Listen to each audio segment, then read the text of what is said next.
All right, hello everybody, and welcome to Honey Badger Arcade. My name is Brian. I'm here with John, the problematic white guy, and we're doing the week in culture. Sorry about last week.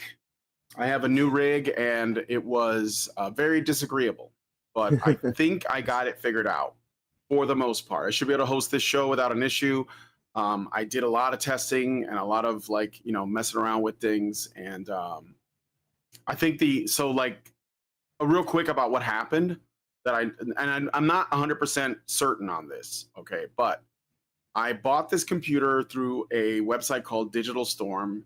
They come highly regarded, highly recommended, and they will build your machine. You can customize it. They will build it for you. They will stress test it, do all of that, and then they'll ship it to you. And the only thing you have to do is essentially just plug it in, right? Right. Put all your stuff in there. And where the tech support guy and I worked through this, what we figured out was that there was a RAM issue where the RAM needed to be, the computer had to be powered off. The RAM needed to be reseated, which is essentially I take it out, put it back in, and then start it back up. So I did that, and that made a big difference. But there were also some other issues with, there's a couple things. So Windows 11, not great, not a fan right now. No. So because it's trying to do, it claims to do stuff to help you out. Right. It's there's bullshit. A gamer mode, and the gamer mode is supposed to enhance your PC. It's like, well, why have a gamer mode? Why can't it just work? Right. But and then there was something called I can't remember the name. It was a hardware acceleration thing, and I had to disable both of those because they were actually counterintuitive. They were paradoxical. Hardware acceleration is a lie. So I had to deactivate all that, turn off a bunch of background processes that are not necessary. Like Windows is trying to, they have the cloud on all the time. I don't need the cloud. Fuck the cloud. They have a couple of other things running, security things that I don't need because it's redundant. So I have that all deactivated, and now my machine appears to be running pretty well. And I can certainly host these shows with it, so hopefully that'll be the last time I run into that problem. There was also an issue with my microphone being set to the wrong hertz, which I never did. That's a problem with Microsoft too. So, but anyway, what were you gonna say? Well, I was gonna say I'm pretty sure we're in the clear because last week, as soon as you had the camera set up, and you would within 2 minutes of setting up your camera, it would just kick out. So I think the fact that we've made it this far means I don't think it'll be an issue because I've been hosting shows this week. I think the TLDR is fuck Microsoft. Yeah, basically, and that's good because it leads us right into our first story regarding Microsoft. But until because I looked into Linux a little bit, and I'm just not that tech savvy to put Linux on my computer and then also have it work with the programs because I need open broadcaster software to host shows, and so that would be a whole other can of worms. Right. Depending on which flavor of Linux you use, OBS is just as feature rich. I know for myself, I'm operating off of a Steam Deck currently, and unfortunately the Steam Deck variant of OBS does not have virtual camera, which is kind of a big issue. And I really wish that, Linux and all their wisdom could figure that one out and get that sorted out. Because 2 years ago, you used to be able to mod it to actually do it. But now, all the libraries and everything like that you can use to get that, loaded into your system and work correctly, they don't work anymore, and they didn't get, maintained. But I'll look into it. I think Baz Lite might be a good alternative because the versions of Linux these days are getting to be far more robust and capable. I know that I'm about to get sent a little Nook PC from Tomby, the Mad Lad Wizard Extraordinary. Yeah, he's it's got a Ryzen 7 processor, 32 gigs of RAM. Very cool, dude. Yeah, that'd be a very capable file server, but hopefully it doesn't have Windows 11 on there. but if it does, I'll figure out something around it. All right. But yeah, I'll see what I can do to make a good Linux recommendation. Then you just make, the nice thing about Linux is even if you just have one big contiguous drive share, by default, it'll go and resize everything, and it'll give you like a thing, and then that way Yeah. you can, it'll give you like a little operational area where you can kind of get used to it, and maybe you can wean yourself off of Microsoft entirely, because that's the thing that I would suggest for everybody to do, because Microsoft's only getting worse with each passing iteration, and it's becoming more centralized in its draconian measures to track you and everything that you do. So yeah. There you go. All right. Well, so yeah, with all that said, hopefully what I want is more competition in the operating system space. So Indeed. let's go Valve or somebody that actually cares about consumers and gives them something that they could use. Because I have a feeling that, one of the reasons why I had to switch over to a new machine is because my old machine was running Windows 10. Right. And over, I would get, like, every so often, I would get a message from Microsoft saying that my machine is not going to be able to run Windows 11 when Windows 11 comes out, and so they're going to just stop supporting Windows 10. And I was like, well, I guess I have to get a new machine, because I understand that if you stop support, like, once that happens, you become vulnerable to all kinds of, basically like bullshit, Security like issues, and viruses like and security issues, and so I had to like get and what I think it's wild is because I think my old machine is not bad. Like, I can run a lot of programs on it and everything, but it seems like these new operating systems just so happen to like be apparently need really powerful machines to run them, and I think that's kind of retarded, because it's not like they're that different from one generation to the next. So no, it has more to do with all that spyware that's built into it. Yeah. Gabriel Phelan Lucas in the chat says, "Is White Boy Summer uncanceled?" Yes, we're going to be continuing White this month, and next month is White Boy Summer. That's the theme. So I'm going to be playing the games I want to play that happen to feature white protagonists. So I don't know if I'm going to be able to do more Jedi Survivor, because that just might be like an extra demanding game, but we'll see. But I still have other plans to play Days Gone, to play Helldivers, and maybe Space Marine. So, be on the lookout for that. Norwegian Black Templar says 10 and onwards is just spyware masked as an operating system. Yes. Yeah, which is all the more weird that they still want to charge people money for it. Yeah. I mean, like, largest corporation on the goddamn planet. You might as well just make your fucking OS free at this point. Either that one or Amazon. I'm not really sure who's the biggest. Right. D503 says, "Hello, haven't been able to watch the live streams in a long time. Welcome to the chat. You should try Linux. It's great. Ubuntu Studio comes with a lot of nice stuff."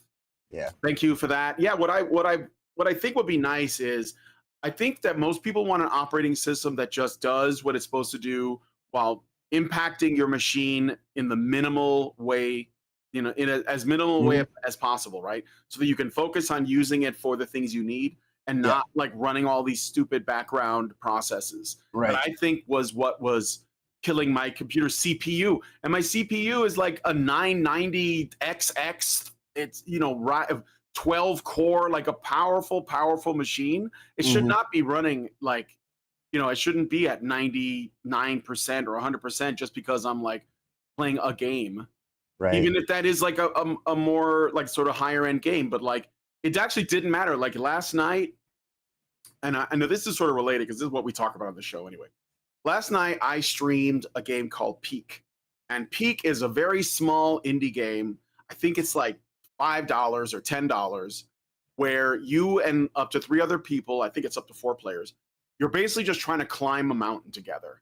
And it's what they call friend slop. It's just like Repo or Lethal Company or Content Warning. And it's a small game, not intense, not graphically like over the top. It just does what it does. And I streamed it, and I've been streaming games for a long time, like on my old computer, and my CPU was like at 100% streaming Peak. And I was like, that doesn't make sense. Like when I was streaming Jedi Survivor or Space Marine 2 or Helldivers 2, it was going at 100% and I was dropping frames. But like peak 100%, that doesn't make sense. So definitely something is going on. I'm still working on that issue. Don't know quite like how to fix it yet, but I've tried a few things, and you know, we'll see as it goes. I just know that what it most likely is a software or driver problem. I just gotta find it. But anyway, Yeah. D503 says, I have a 20-year-old machine and it's still working fine with Linux, almost using it every day now. If a home server for Plex and it works very nice. Oh yeah, Yeah. I love Plex. Yeah. Steam and Photon run almost everything. Steam with Proton, I'm sorry. Steam with Proton almost run everything. Norwegian says Windows 7 was all I ever needed, still miss it. Yeah, I Windows 7, I didn't mind Windows XP either. Gabriel says sometimes the Proton versions of games run better than the Linux ones. Indeed, they do. Yeah. Oh, yeah. Yeah. I'm. You know, I've been using my Steam Deck now for close to 3 years. I got it right when it first came out. And you know, I've dabbled with Linux over the course of the last 20 years here and there. But nowadays, yeah, I'm basically that's the thing that I stress to everybody is like, oh, you should put Linux on it. You know, yeah, it's become my main solution, because when you're talking about, you know, just having things that work straightforward and fairly easy. The only real issues that I have sometimes with Linux is when it comes to video editor software is a lot of them want to keyframe. So like when you go to make an edit, like you can't do like a precision, like, you know, say like you want to make an edit on frame 1057. It'll sit here and be like, oh no, like let's keyframe that to 1048. And so like you'll have like half a second or some kind of stupid bullshit before you actually want your edit to happen. And there are other programs that you can figure out to get around that, but it's like that's one of like my main issues is just like if I'm telling you I want to make a fucking edit, and this is what the frame that I want it edited on, this is where I wanted it edited on. I don't want to keyframe to the nearest match or what the hell ever. And so like the built-in video editor in Windows, just the legacy editor that's free, is actually one of the only real things that I actually don't hate about Windows. And like I said, the whole thing with OBS being able to run a virtual camera out, but there are versions of Linux that you can do that with, and otherwise, you know, they're able to, you know, just go through your Discover, and you can just find the software that you need generally for free. So yeah, it may be time to join the Hacksaws. Indeed. Okay, but we should get into the stories. So I'm going to be covering the stories that I meant to cover last week, but I just want you to know, as you can see, the stream seems to be pretty healthy now. I have most of these issues worked out, God willing. But let's get into the stories. All right, first we're going to talk about Microsoft. Speaking of Microsoft, as you might have known, or you probably already are aware, they executed significant layoffs, cutting approximately 9,000 jobs in July, following 6,000 in May, totaling over 15,000 for the year, impacting less than 4% of its employees. They have like 228,000 employees. So 15,000 is not that much in that scheme, but that's still 15,000 jobs gone. The Xbox division in particular was heavily affected, though, with layoffs across studios like King, ZeniMax, Raven Software, Sledgehammer Games, Turn 10, that's like half the staff of Turn 10, and Halo Studios, alongside the closure of the initiative and cancellation of major games like Perfect Dark, which they were going to be bringing back, Rare's Everwild, Microsoft's $80 billion investment in AI infrastructure, with CEO Satya Nadella noting 20 to 30% of code now is AI generated, suggests a strategic shift towards automation, contributing to these cuts to offset costs and focus on cloud and AI growth. Phil Spencer, Microsoft's gaming CEO, addressed the layoffs in a memo, stating that they were essential to position gaming for enduring success by prioritizing high potential areas and reducing management layers for agility, despite Xbox having, quote, more players, games, and gaming hours than ever before, end quote. Notice how this is phrased. More players, games, and gaming hours than ever before. Xbox Game Pass. Yeah. While Spencer claimed the platform and roadmap have never looked stronger, the cancellation of high-profile titles like I mentioned, Perfect Dark, Everwild, and an unannounced ZeniMax MMO, which we don't. Yeah, they that got canceled before it got off the ground, I guess. Alongside studio closures, has drawn criticism for undermining talent and morale. You know, I'm of two thoughts on this, two opinions.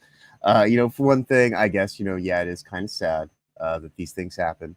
But what I've been saying for so long, DEI hires lead to DEI fires. And there is one company that you haven't mentioned that I will bring up anecdotally because I have such a, you know, long-standing back history with the people involved.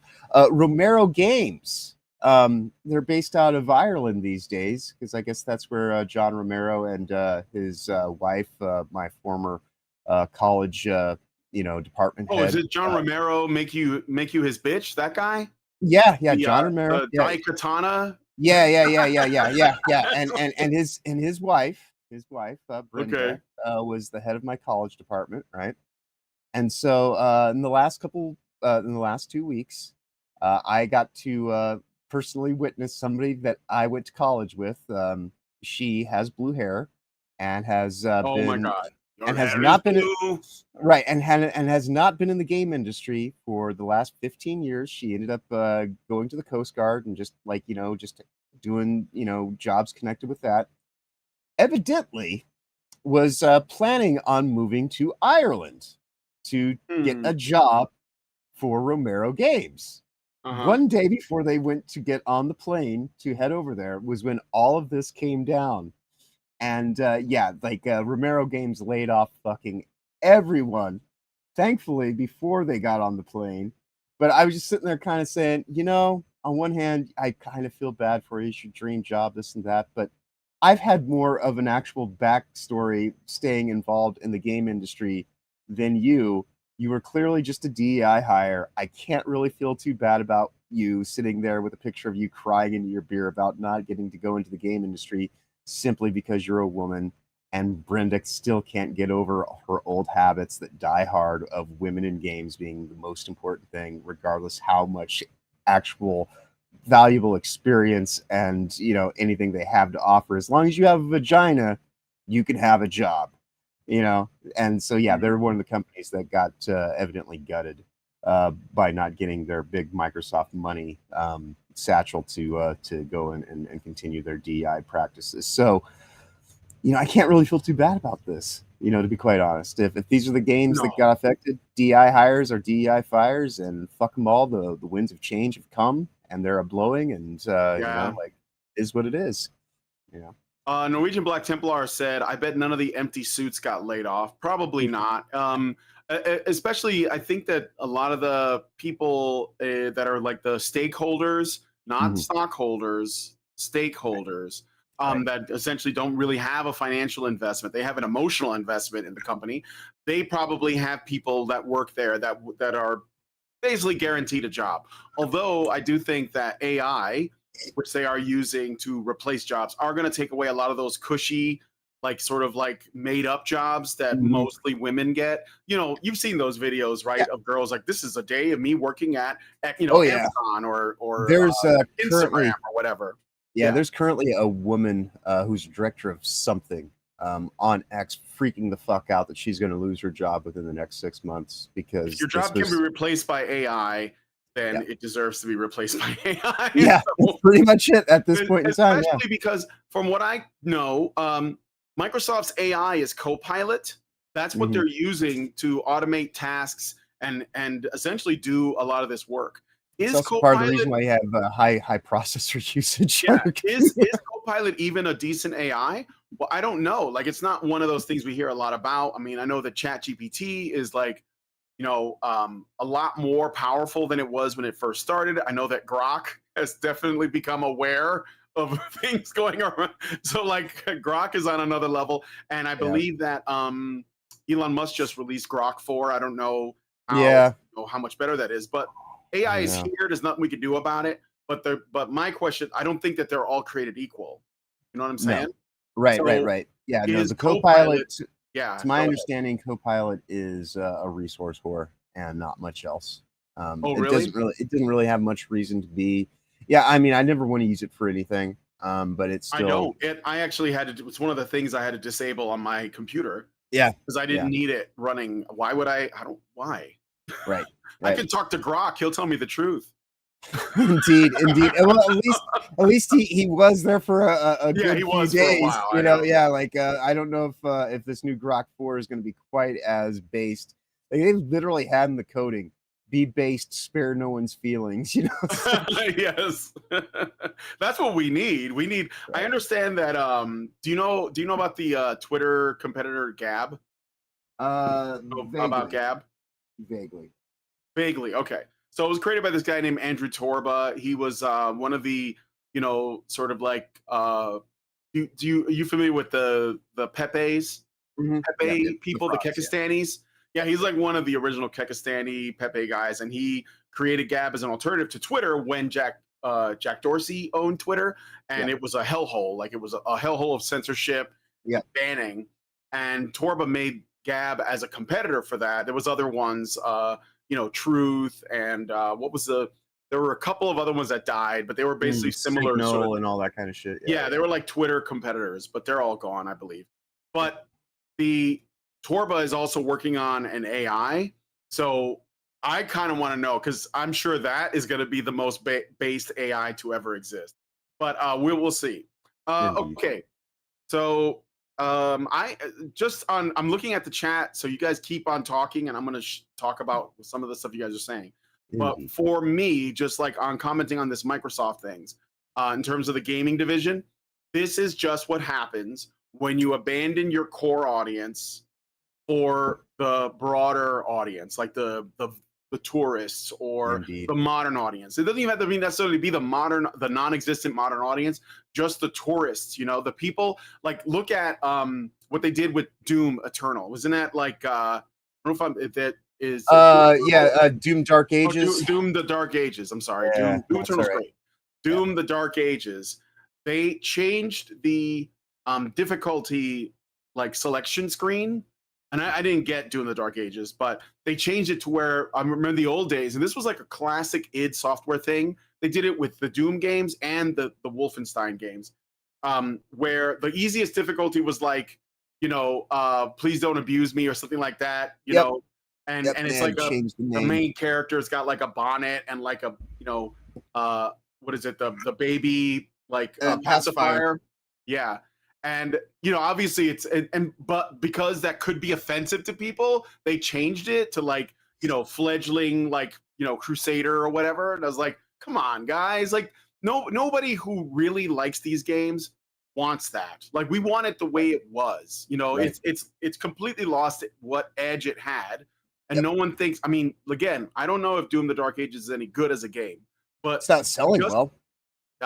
Is it? Okay. Well, I have to look. We can look at it later. At all. Yeah, no, it's in terms of like what its predecessors have done to kind of revitalize it as a franchise. Yeah, no, like like they're yet another ones who are relying on, we have this many players, because like nobody's buying it. Yeah. Well, that's kind of the thing is, this goes back to so if I'm being charitable and I'm trying to figure out why this is happening, well, again, look at the stuff they canceled, by the way. Jawed Up project, or was it Perfect Dark? Like, again, that should have been a fucking smash hit. Like, everybody loves GoldenEye 007 on the old N64, and the same devs, I believe, they made Perfect Dark, which I had a blast playing on the old N64 with I didn't own one, but my friend had it, and they were bringing it back, but immediately the first artwork showing Joanna Dark looking like fucking Duke Nukem, that was it. Like, people were like, nope, no thanks. Looked like The Rock in a wig. Yeah, it looked like Dwayne Johnson in a wig. Yeah. So it was poorly marketed, bad ideas all around. maybe replacing these people with AI will work out for them because at least you won't have activists making your games. But I think the damage is done, and I don't really have, like you, I don't really have any sympathy for it because I'm not somebody who thinks that if I lose my favorite franchises, then gaming is dead. I'm one of those people who basically, ever the optimist, I'm like, well, someone's going to come out with something brilliant and it's going to replace, like the crap that we have. And that's okay, right? Like some people are still waiting on Beyond Good and Evil 2. I'm sorry, guys, that's not happening. It's never going to come out. And I don't know why, people even like the first one. I never played it. Maybe I should. I could stream it sometime. The first one was about investigative journalism, Beyond Good and Evil. Going against corpos and this and that. But at this point in time, journalism is for the corpos. So I don't know how you could really even make that game at this point in time. Like, it's been so long. That game came out nearly 30 years ago. Yeah. So yeah, it's like you're talking about an entirely different generation of humanity, completely disconnected. I just, I think it had its time and its place, but yeah, there's a lot of things that just people are, if you're still holding on to the nostalgia. I mean, I know one thing in this world is that nostalgia is probably the strongest drug and like the hardest thing to kick, for most people. It's just like there's a wealth of opportunity with new independent creators that are doing things with their artistic integrity and actually want to say something, and they aren't afraid of all the bullshit. Like Cult Games in the last couple of weeks put out a 20-minute reel of 4 games that are currently in production, most of them based around the Great Rebellion tangentically, and I'm all here for supporting supporting that. Yeah, I live reacted to that on this channel. Pretty sure it didn't crash, but I don't remember. And I also downloaded the demo of that one game. I think it was like something The Last Guy or something. That. Last Guy. Yep. Yeah, Last Guy. And so I'm going to be playing that one on a stream or just recording it as a playthrough of the demo to show it off. But yeah, that's what I'm saying. Like, they're working. And the thing is, and I said this before, smaller teams can be a lot more flexible, agile. The communication is better. And profitable. They're usually, more profitable. You're not paying as many people. And they tend to be like more able to, arrive at a vision that like some of the directors have in mind. That's why I've been all about the AA games, because I think the AA games will give you the best of, like if you want to see the potential technologically, but you want it to be controlled and less sort of gigantic corporate, stuff. The AA space seems to be the sweet spot, right? So, and yeah, I think, granted, the Cult Games guys are indie, but they're based indie as opposed to cringe indie, like the people who made Dustborn and shit. So I'm all about that. Date Everything, which exactly. Yeah, like Date Everything, exactly. All right, but anyway, let's look at some comments, and we'll move on to the next one. So Zaraj Sin asked, Brian, do you own a capture card? I assume you do, given that you stream console content. Yes, I do. It's a very simple one. It was I think it's Elgato or something, video capture, and it's just like, it's a very simple one, but it does work. So and I haven't tried it yet to see if that pushes my CPU, but I will, because I do plan on doing some White Boy Summer games that are on console. For example, I still have Days Gone, which I know is a game that deserves more love than it gets, and Elden Ring, because I haven't quite finished that one yet, the DLC. So definitely going to do some of that stuff. Okay. Gabriel says, another Rare cancellation. They just can't catch a break. Yeah, Rare is, man, like, they deserve better, but they shouldn't be working with people like Microsoft. Like, what are they? Killer Instinct is not great. Like not the last one. And what Rare basically just had, GoldenEye, Perfect Dark, Killer Instinct, and Donkey Kong Country, which now Nintendo owns. So that's not theirs. So yeah, but Rare, I think they still might have some talented people on their team. They just got to like break away, like Arrowhead. When they got turned into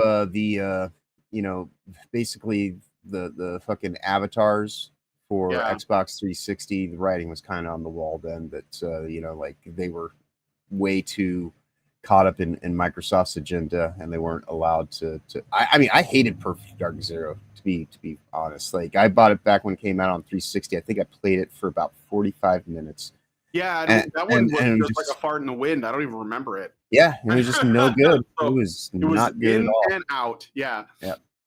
And Danny I Silver, lost all hope about it going forward from there. yeah. So Danny Silvers, what's up, Danny? He says, "Is it just me though, or was AI better 3 years ago than it is today? I feel like the databases have been tainted so much that bigger doesn't necessarily mean better." Yes. Well, and indeed. they're very safe too. They're very Yeah. safe. Yeah. Dan is another one of those independent game developers who's actually working on you know, passion projects and things like that. Yeah. I went to college with him. He's a great dude. I think that AI can be like, the thing is, again, AI is not a fix right now. It's sort of like, it's a tool that you can use to enhance an experience if you know how to do it well. For Goon and June, I played a game called AI to You, with you till the end, and it's like an escape, sort of like an escape room game where you're trapped with an obsessed girl that is running on AI, and you have to like you have to talk to her, interact with her to try to escape. And I thought that was obviously just dipping the toes in what's possible, but definitely a lot of potential there. I know that some people, like somebody did, there was an AI mod somebody used in Skyrim to essentially take one of the love interest characters and take them, move them out of the sort of like, dialogue branch method of communication to straight up AI, and they could just like talk to them freely. And I also saw somebody do that with a giant. So there was like a giant, and they befriended the giant, and the giant had AI, and they would give the giant commands and stuff. And you can use voice chat with that, which is extra interesting. So I definitely think there could be some very, very fun things you can do with, and even create like completely and unique genres of game. But it takes more than just AI. You got to be creative, and then have the, as you say, talent, skill, and ability to pull it off. So Norwegian Black Templar says Gavin should make a desktop OS and name it GLaDOS. Yes, and give it AI too, and have it sound like GLaDOS. That would be scary and great, but mostly scary. D503 says AI is better today, no doubt, but now there's more censorship and limitations. Absolutely, it's about control, because AI is dangerous, because people could, like sort of operate. Well, look what happened to Grok. Is basically like centralizing information and kind of closing off people's ability to actually learn more. That's my main thing that I always keep in mind about all this AI integration is centralization is the death of anything. Centralization. Like when we talk about cultural Marxism and all this kind of bullshit and everything like that, authoritarianism under any banner is still, authoritarianism, and techno-feudalism under the guise of an AI control state is one of the worst things that you could have happen. That's why I don't like, there's a lot of ways to like frame authoritarianism. I've heard people use it, like some it's socialism, for some it's communism, for some it's technocracy, for some it's, like you said, techno-feudalism, for some it's environmentalism, whatever. And I basically say, look, it all boils down to authoritarianism, which is leftism, which is statism. So it's statism, and the state is it has a monopoly on violence that is supposedly permissible. Right. And it's used to control people's, like essentially to control your behavior. So no matter what it looks like on the outside, it doesn't matter, because it's all authoritarian statism at the end of the day. You might get a little bit of, you might get more censorship than brutality with one flavor of it, as opposed to more brutality than censorship for the other, but they all end up at the same end goal. The censorship has brutality baked into the game. Right. If you push against censorship, then guess what happens? Right. That's what the threat of violence or force is there. Right. You either get censored into brutality, or you get brutalized into censorship. Take your pick. Master Goa says, Torba let me cut in line when there was a massive queue to get into Gab. I got into Gab earlier than most because me and Torba were fans of the hacker 0 Hour 1. Well, I don't know who that is, but that's cool that you and Torba had a little bit of a click You touched penises. You doc. Master Gola says, I got bored with Gab because Torba made me promise not to post prawn on Gab. Well, I mean, that's the thing, though. Andrew Torba is kind of conservative when it comes to that. Let's see. Norwegian Black Templar says, seeing your favorite franchise butchered tends to kill nostalgia. Gabriel says, Halo Reach was my first Halo. I replayed the series via the MCC collection on Steam. I got to play more of that. That could be more White Boy Summer content, I think. And that would be the Master Chief collection of Halo. Because I never played those games. Right. So, except for the one time I did on my channel. And I had a hard time like doing co-op with Gabriel. I don't know why that was. Norwegian says F for Rare. Yeah. Danny Silver says, meanwhile, Rare also just announced that community servers are coming to Sea of Thieves subscription service, but at least it'll ensure the longevity or some longevity after the game is sunset. We're going to get to a story about that in a second. I'm really curious to see what you guys think about that. Gabriel says, Days Gone Remastered seems to be a major improvement, especially the horde sizes, which are comparable to the original game's demo size. Oh, okay. All right. Look for Paperclip Maximizer. Yeah. That's what you know what's killing my CPU. It's Clippy. Clippy is doing it. He's in the background fucking with my shit. Okay. But anyway, let's move on to the next story. So speaking of what Dan Silvers mentioned in the chat. So Stop Killing Games initiative led by YouTuber Ross Scott achieved a major milestone in the last week. When we covered this on the last time we talked on the show, when it was sort of like it didn't look like it was going to get across the threshold. And I think the Pirate Software guy, he actually made it get to its goal. So it surpassed 1 million signatures on his European Citizens Initiative petition on July 3rd, 2025, with a deadline of July 31st, 2025.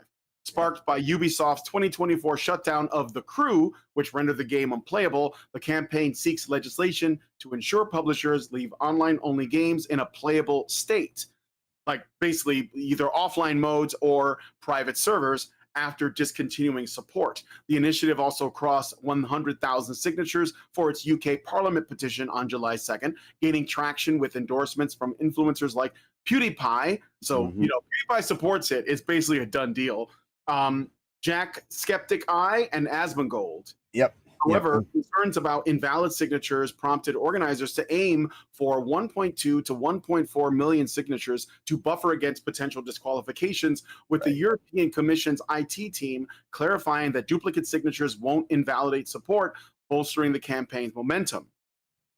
Despite the success, the initiative faced challenges, including controversy involving Twitch streamer Thor of Pirate Software, who I mentioned, who criticized the campaign as overly broad and unfeasible, leading to backlash and review bombing of his publisher Off-Brand Games titles. On July 3rd, Thor announced his departure from Off-Brand Games to mitigate negative impact on the company, highlighting community tensions. The initiative's rapid signature growth, nearly 500,000 in the last week alone, was fueled by media coverage and Scott's video updates, reversing earlier fears of failure expressed in his June 23rd video titled, quote, "The End of Stop Killing Games," end quote. While the ECI's milestone positions it for European Commission review, the campaign continues to push for more signatures and faces ongoing debates about its feasibility and impact on game development. Yeah, there's been some interesting developments in this. Like he kind of Streisand affected it to the point where like it got into Asmongold and PewDiePie's purview to actually talk about it.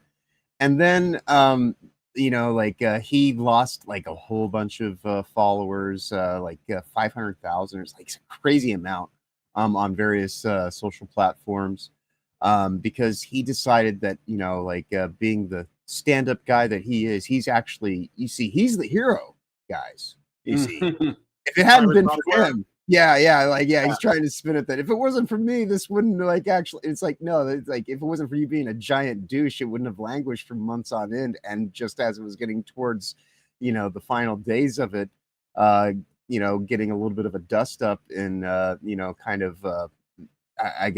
viewing, then, it was an incredible turnaround because it was right around 400. It wasn't even halfway 3 weeks ago when we were last talking about this. And then it gained like 200,000 signatures in like under a week. And then like, you know, like it was like the next following week was just, you know, hit the marks. Then they hit the other marks from the EU one. And like, then now it's just kind of like all these lobbyists are freaking the fuck out. And like, you know, they're trying to talk about how like, we don't know what this actually is that we're requesting. It's like, I think it's pretty simple. Decentralization, you know, and it's like, and it's not even necessarily stuff that you have to go and do retroactively. It's just, this needs to be part of your design pipeline. Yeah, just bake it into the cake. Yeah.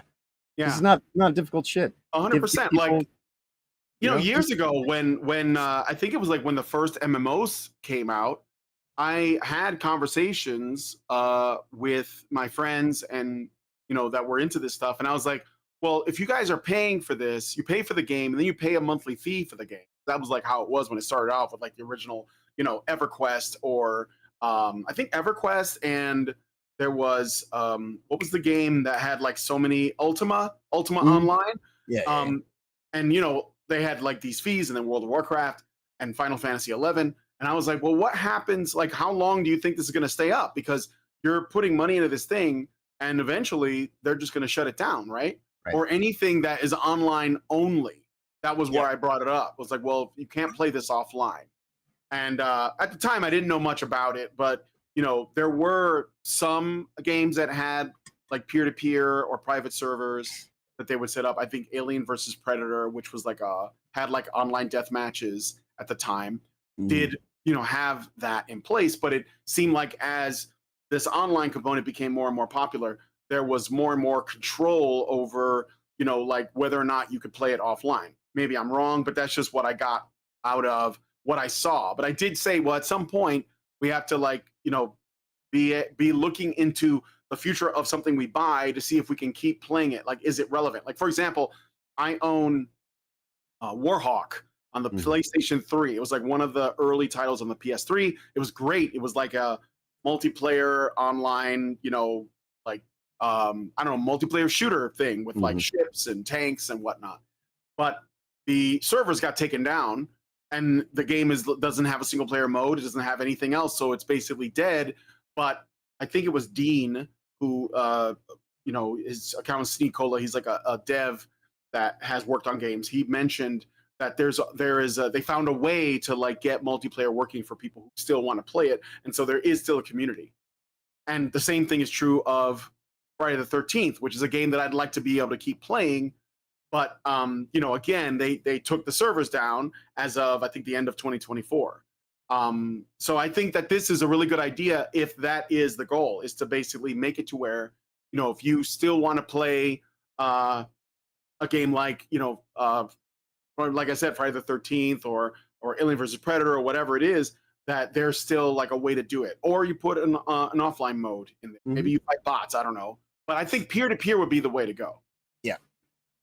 Yeah, generally speaking, like these are not difficult fixes at all, not even the slightest. Like this used to be you know, just standard protocol for doing a game. Oh, well, you got your online deathmatch, you got your LAN deathmatch, you got like, you know, like this is it. Just, you know, allow people to do peer-to-peer, decentralize. But again, a lot of this stuff comes down to that whole concept of control. We can't allow you to pretend as though, like, you know, you actually are the ones who own this property. It's our intellectual property, and you know that is the problem. Everything. The copyright, like that was what killed Friday the 13th. Was the you know, the ownership of that intellectual property is kind of all over the place. There's like the original, you know, creators of the film. Then there's like New Line Cinema, and there's even like another Paramount, I think, owns it. So there's like a weird, because even when New Line Cinema bought Friday the 13th, they didn't buy the name Friday the 13th. So that's why Jason X. Yeah, exactly. That's why all of the movies that feature Jason that were not that were owned by New Line Cinema or did not have Friday the 13th on the title because they didn't own the rights to the title. So everything up to, I think it's like part 7. Yeah, everything up to part 7 says Friday the 13th in the title, and then part 8 is just Jason Takes Manhattan. It doesn't actually have Friday the 13th in the title, and then it goes from there. Jason goes to hell. Yeah, Jason Goes to Hell, Jason Jason X. X, exactly. Freddy versus Jason, Mhm. you know, and then they rebooted it, and I don't know who owns that, but they did put Friday. So it's like all over the place in terms of who owns what, and this of course creates an issue. Now, I will say one other thing about this. So I think it's good that people are saying this is what we want. So at the very least, you have a large number of people who are like, yes, this is a good idea. This should be implemented in some way. But we come back to what I think is the main issue with this. Well, there's two layers to it. One is how do you got to figure out a way to work with this intellectual property issue because you are potentially inviting. Now, I think that if you're not profiting off of it, then it shouldn't matter. Right. That's one way you could look at it. And the other thing is, I worry because this is how I am. I worry about involving any government, especially the European Union, in changing these things. Because not only because people on the European Union are just a bunch of bureaucrats that don't understand gamers or gaming culture or games at all, which means that they can be manipulated by game developers, by lobbyists, etc. But like in general, I don't know what the government or a government could do that would actually be beneficial. Like I don't see how that's a solution. Right. Yeah, governance versus corporatism. It's kind of like it's basically like this. It's heads or tails of the exact same. Yeah, right. Yeah, either way we both lose. Yeah, right. Yeah. So and so it is a sticky wicket to some degree, but at least to be able to like actually get this into people's mind's eye and actually start having the conversation to where it's kind of like the whole thing about like all this fucking DI fuckery that happened in movies over the course of the last 5 to 10 years. And now the winds of changes are a blowing, and like they're doing everything they can to try to minimize this and that. The only way that it will ever get addressed is if they know full well that what they're going to put out is not going to wash, and so like at best like there'll probably be covert aspects of this bullshit, but at least if it's covert and it's not so just controlled, like that's really what all this just comes down to, is just decentralize some of the fucking bullshit. Like I know like right now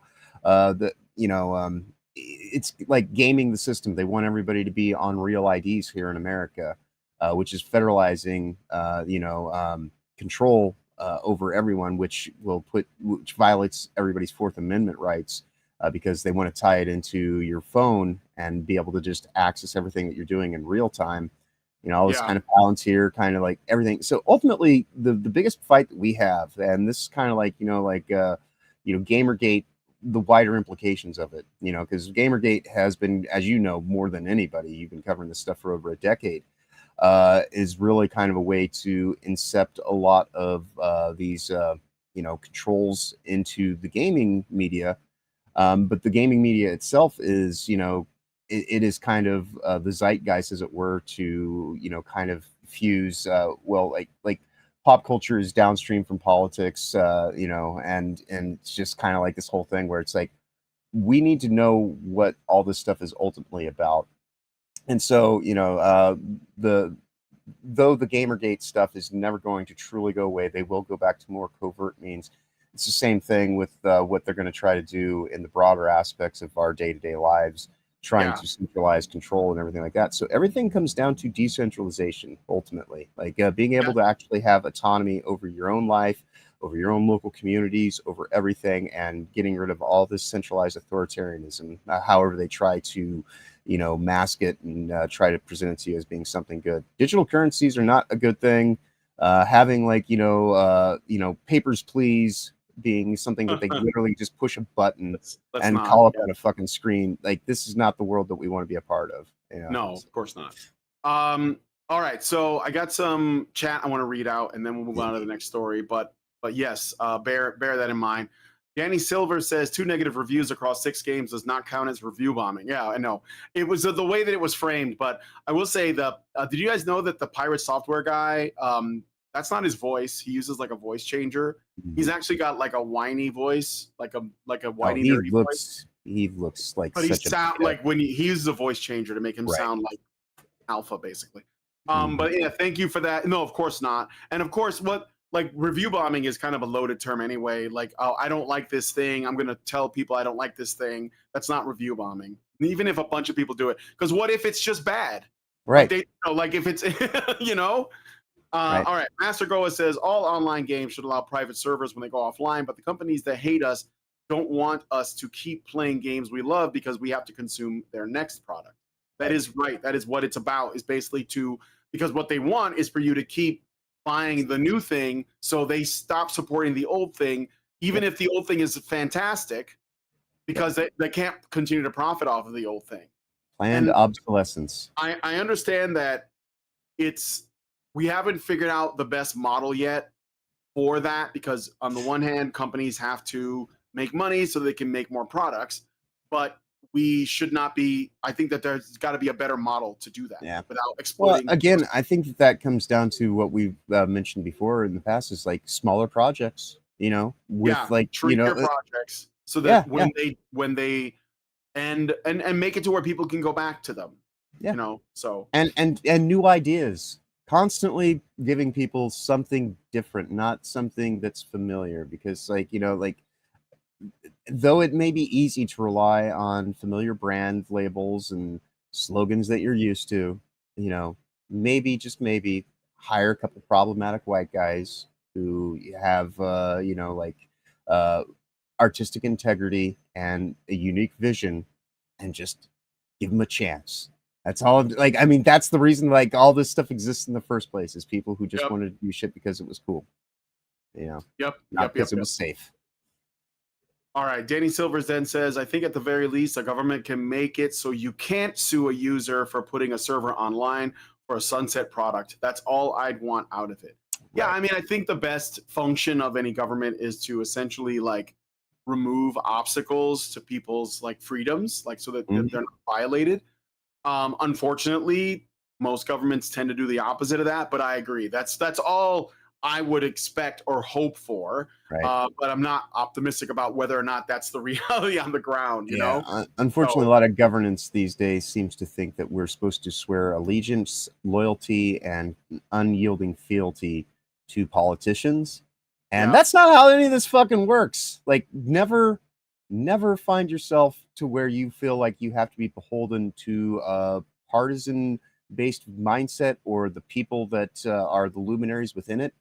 That's what they're supposed to do to the American people. They are supposed to earn your votes, be your representatives, actually do all these things. And if it ever gets to the point where it's like, well, why aren't you being loyal to this person? It's because I'm a strong, independent sovereign of this nation, especially as Americans. It's like, fuck a bunch of this bullshit. I don't care about anybody in the uniparty, and a lot of the stuff that we've seen in recent weeks has gone to show that, once people kind of get to that upper level, and what we see is, the dog and pony show of politics is just that, the DEI deep state, the men in black suits with blue ties, as Putin would tell you, he's seen many presidents come and go, but the people that basically direct them are institutionalized and are always there. And that's the thing that we need to break away from, because otherwise we're always going to just be beholden to a control state that wants to undermine us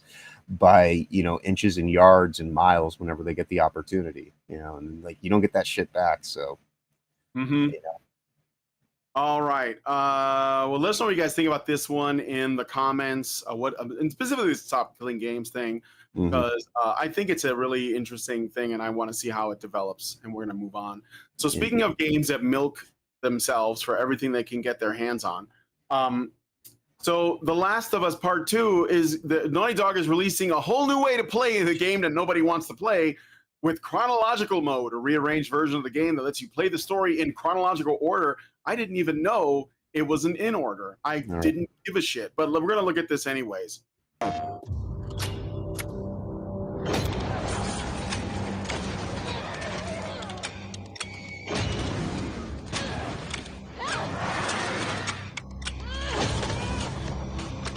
Where's Abby?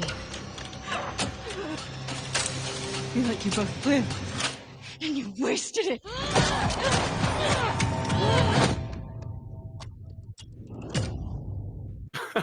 Nobody Wow. cares. I feel nothing. Yeah, fuck this bullshit. Can you imagine if like the second game, I guess, was not like, it wasn't told in chronological order, No, which I don't know the Pulp why Fiction. like people think like that's so like clever and artistic of a choice. But movies have done this forever, right? Like Pulp Fiction was told out of chronological order. I think Memento. even Reservoir Dogs was told out of chronological order. To some degree, but I know Pulp Fiction was one of those like classic examples that people go to. Yep. But what would you think if Quentin Tarantino said, "I'm going to release Pulp Fiction again, same movie, but in chronological order"? Would that make it better? I actually think that would actually kind of like, you know, undo I think a lot it would of make the it a lot mystique. worse. I think Yeah. it's essentially undoing the thing that he did on purpose. Right. Yeah. I mean, like it. So this is like how you know that Naughty Dog is not the Naughty Dog that you know. It's not the people who gave us Crash Bandicoot, Jack and Daxter, and Uncharted, or even the first Last of Us game. It's not; those are not the same people. These are absolute retards. Like and I hope this thing dies. I'm going to see what the comments are. Right at the top, George Alexopoulos, who makes the greatest memes. A dog returns to its vomit. Indeed. That basically sums it up. Please stop remaking this game and just bring this back. They will never bring this back. No. They will never bring Jack and Daxter. They don't understand this, because this is just, you know, creative. I actually never played the Jack and Daxter games. I don't know if you guys recommend those or not. Oh yeah. The first game was you know, just kind of your standard collection based mascot game, and then Jack 2 happened, and it like took it to like you know, an open world kind of space, very Grand Theft Auto inspired, using vehicles and everything like that. And then Jack 3 you know, was just kind of progression onto that. One of the few games, you know, I got my wife into when I did have Daxter. I did have the Daxter game on the PSP. Yeah, but yeah, one of the few gaming series that my now ex-wife ever actually played through, because I basically, you know, it's like, oh, here's a thing, you know, and the series started right when we got married, basically, and it was just, you know, like it was something that she could actually enjoy and kind of get into. And I played it minimally because like it was kind of like I wanted her to kind of get involved with it. But yeah, no, they're definitely good games. You know, Jack and Daxter's the shit. Yeah. Norwegian Black Templar says modern Naughty Dog is just a skin suit. Yeah, it's not the same people. Gabriel says Memento. It's Memento. Yeah, Memento does chronological edit. Yeah. It does, and the way that you accessed it was through an Easter egg in the special edition dossier file version of the DVD. So yeah, and I think. You think that served the game, or do you think that it? Well, it wasn't a game; it's a movie. And I mean the movie. I know I've seen the movie. I just missed it. But yeah, that's all right. You know, it's an interesting curiosity, but I mean, it's like if once you've watched the movie like 5, 6, 7 times, something like that, it's kind of interesting to kind of just see it like that.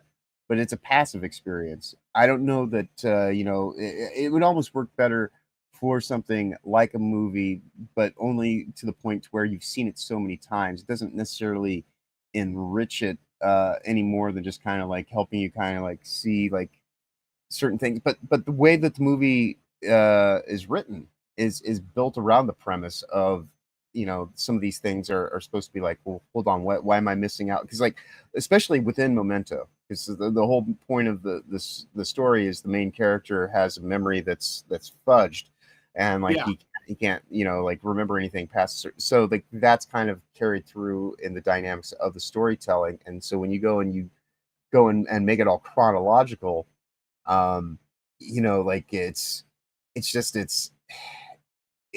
kind of doesn't serve the story from a narrative standpoint, but it at least kind of gives you kind of like a better kind of understanding of just how the events kind of play out if you were to be detached and kind of have this omniscient viewpoint. But when you watch it in chronological view, in the chronological form, it's front loaded with all the black and white interstitials. Like all that stuff happens first, and then you see. Well, actually, the first thing you see is the credits play in reverse. Like the end credits of the movie play in reverse, like, and then it just goes to like the black and white section, and then it kind of like frames it out. And yeah, like it doesn't, it would not be the best way to watch the movie. It's a curiosity and something interesting. Like if you've seen it a whole bunch of times, it's kind of like, all right, well, but even still, like I'd much prefer just to watch the movie again.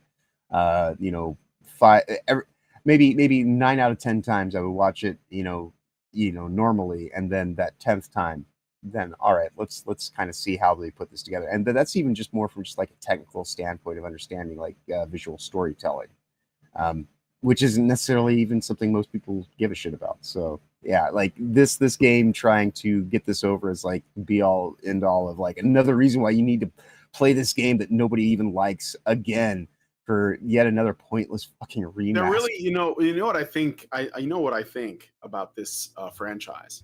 I think that Neil Druckmann was expecting that it would have the same success, if not more success, than the original Last of Us, which was a big hit, and I liked it a lot. I especially like the story, but that's mainly because I like Joel. Yeah. And it didn't work out. So, but I think what he intended to do was have The Last of Us 2 be the big hit, and then from there on, any future Last of Us games would feature Abby as the main character. Right. He wanted Abby to be the hero, which is why his Intergalactic, the Heretic Prophet game features an Abby-like character in it, just basically like a masculine woman. So, because that's what he wants. He wants his masculine woman. He dreams of being pegged by them for some reason, and he's driven on making that happen. And especially because what he said about the Intergalactic, the Heretic Prophet was like, oh, we're going to be talking about religion. Oh, so edgy, right? Obviously, he's just going to be going after Christianity. And that don't at me. That's what I know he's going to do. But they did that already in The Last of Us Part 2. There was like a cult, and they were supposed to be like, radical Catholics or something. So he's already a one-dimensional writer with one-dimensional ideas. And I think that what he wanted to do was he wanted Abby to be the face of The Last of Us. Yep. And going forward, that would be the main character. But people are not liking the character.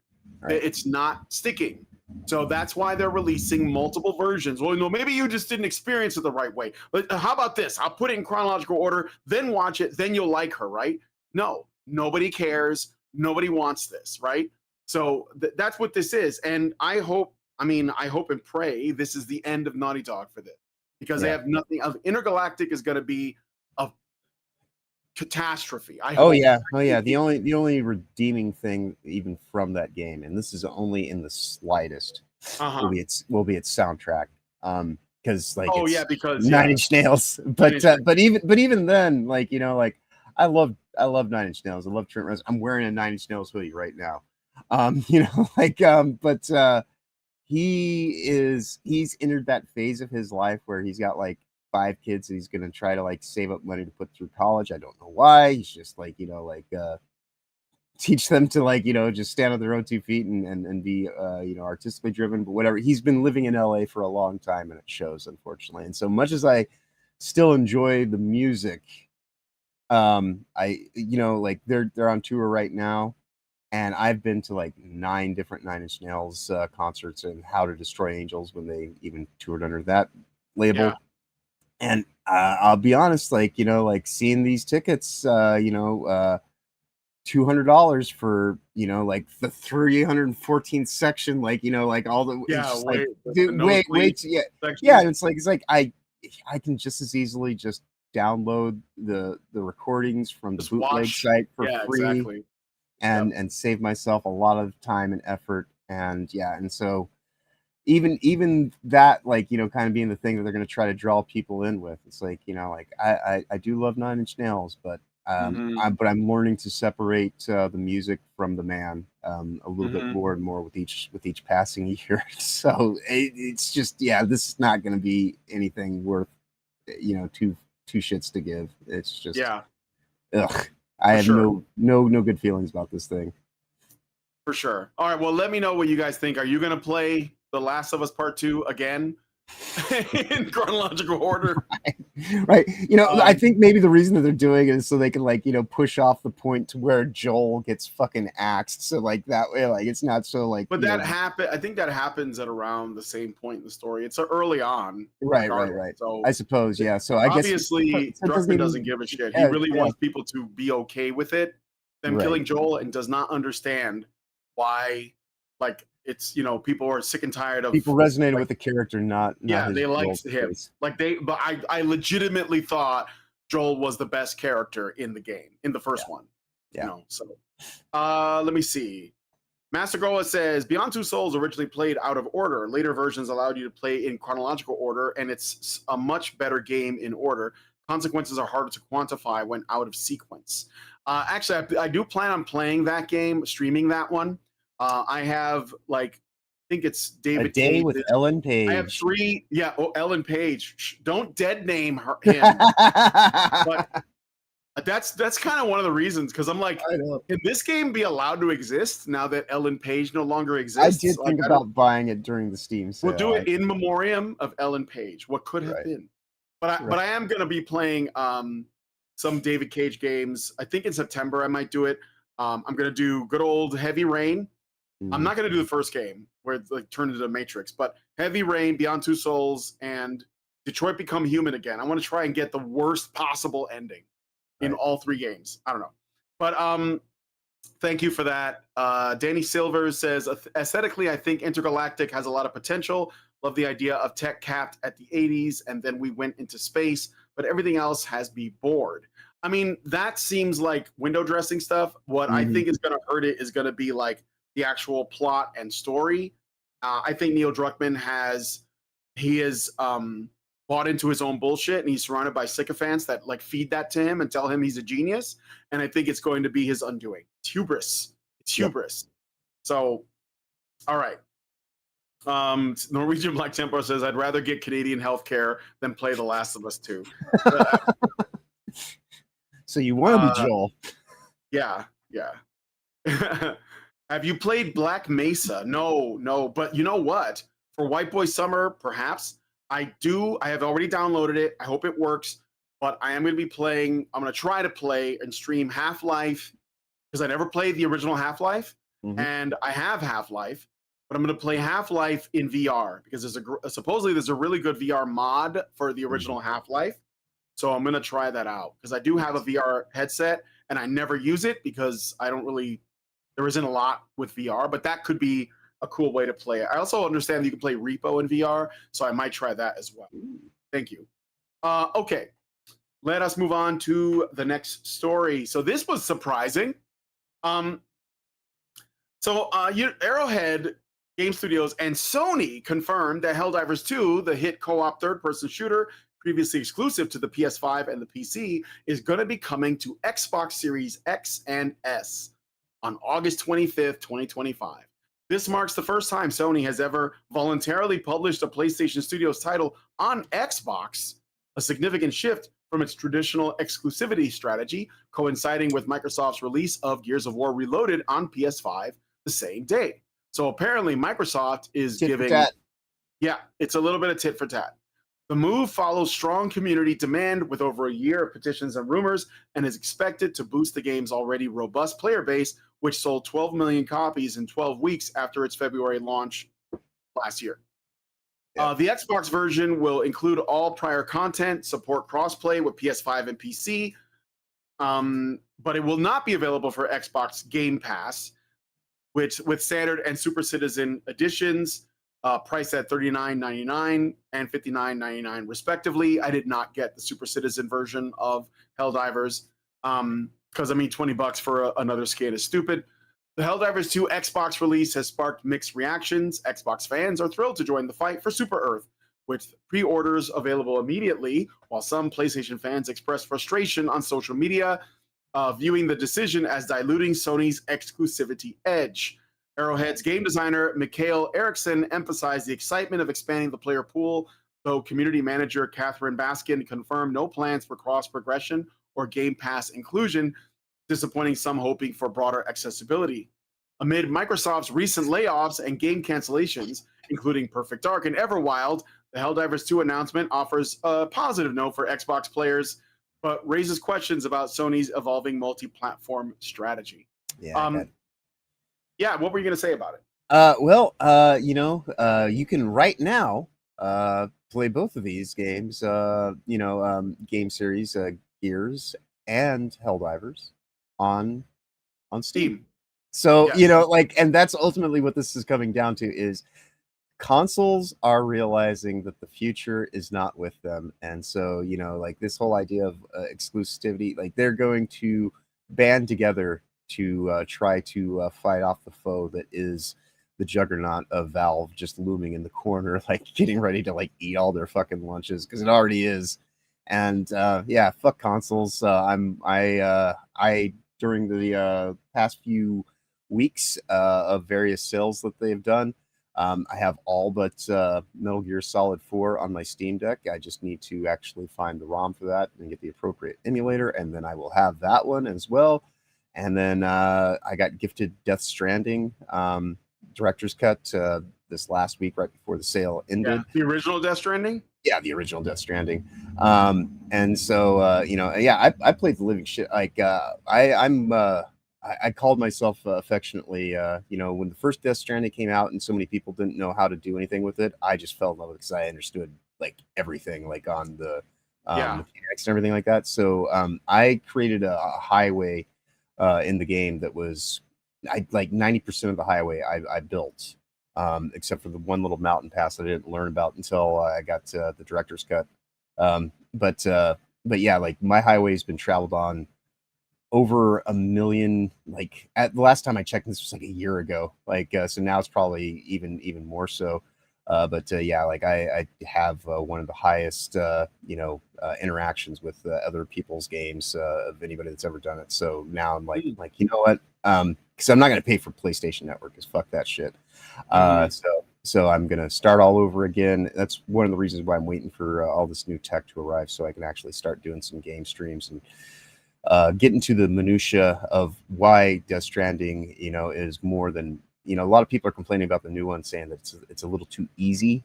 But here's the thing about Death Stranding 2? Yeah. They're like, well, all you have to do is like make your loadout and just use the vehicles. It's like, well, yeah, but that's a choice, and that's life. Like you can take the easy road, or you can take the road less traveled, quite literally, and make those decisions. Like if you want to play it for trying to get there as quickly as possible and this and that, sure, you can do those things. But I think that it really kind of comes down to what is it that you're trying to get out of it, and so and that says something more about you inherently than it does, like in this life, like if I want to get across town, I can take a car, I can take a bus, I can take a bike, I can just walk my happy ass there, to the individual, make the decision. And like this guy wrote an article this past week. I blew up on a game stream, or not a game stream, but on somebody's was streaming, and I was reading this article and I just freaked the fuck out because he's sitting there saying this game's too easy. And it's like, well, then fucking choose to make it harder, dude. Like that's a you problem, not a me problem. Like if you think that oh, all these easy options are right there from the get-go, don't take the easy road. Give yourself a little bit more difficulty. And like he's talking about how like you can tell he never played through the first game, because he was talking about like clearing out encampments, and how that wasn't really part of the first game. It's like the whole back half of the game is going into encampments and doing the stealth or not, and but yeah, to get back on the point of what we're talking about though, yeah, like I think that the writing is on the wall for consoles, and they are just going to be service models going forward. It is what it is, and all the more reason to just invest in Steam and not have to pay for centralized authentication ports for online services. Yeah, for sure. I mean, like I grew up on consoles, but I can see the writing on the wall, and I was like, okay, yeah, this is like a sign, because once when Microsoft and Sony, they basically like come together.